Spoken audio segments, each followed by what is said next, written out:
Abin da yake faruwa a jihar Kano daidai yake da juyin mulkin da aka yi a Niger. Ana so a yi juyin mulki a jihar Kano, bambancin sa da Niger, wannan sojoji ne suka karba, wannan kuma kotu ce take so ta karba ta ba wasu marasa kishin al'umma, marasa daraja, marasa imani.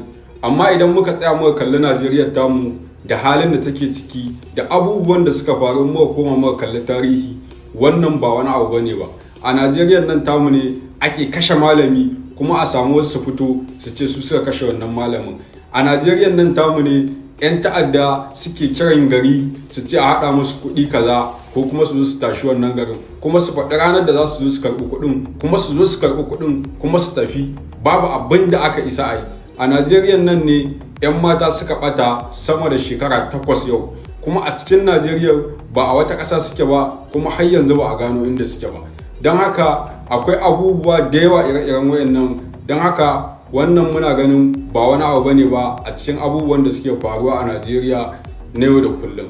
Shi yasa har kullum muke gaya muku bambancin mu da dabbobi kawai mu Allah Ubangiji ya karama mu. Amma yadda dan adam yake cin dusa haka dabba take cin dusa. Ba mu da wani bambanci ta wannan bangaren. Bambancin kaɗan ne. Yadda rayuwar namun daji take, wanda ya fi ƙarfin wani ya zalunci wani, haka mu ma rayuwar mu take. Shi yasa babbar jarrabawar da Allah zai ma ya halicce ka ko kuma a haife ka a Afirka ma Najeriya. Allah Ubangiji ya ba mu shugabanni nagari masu tausayin mu. Daga zuke dole ku kuka sai faɗan, to ga mai guri ku kan hure da shimfiɗan.